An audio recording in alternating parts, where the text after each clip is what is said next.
Want to know how to sew an elastic belt for a dress in less than 5 minutes? Hey, we can do it! Then stay tuned for this step-by-step sewing tutorial.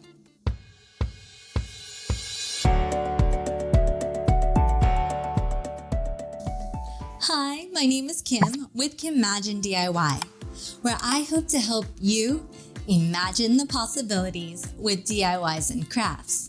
If that sounds like fun, consider subscribing. Now let's just jump into the materials that we will need. I'm using a sewing machine for this project, but you can also do this with needle and thread.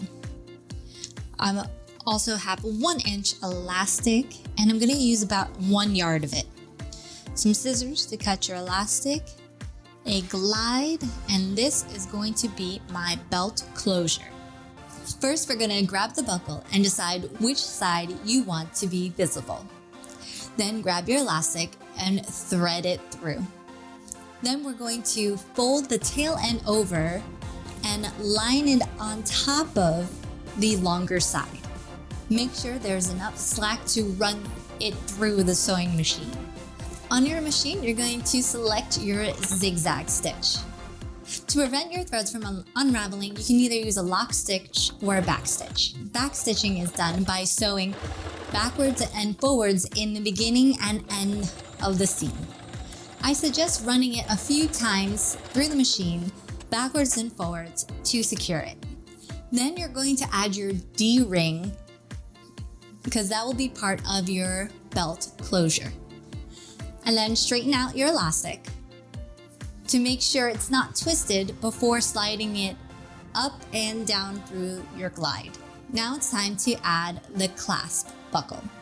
Adjust your belt so you can make sure that you will be sewing it properly so everything will look finished. Just like we sewed the glide, we're going to thread this through, fold the tail end over, lay it on top of the longer side, and sew that closed.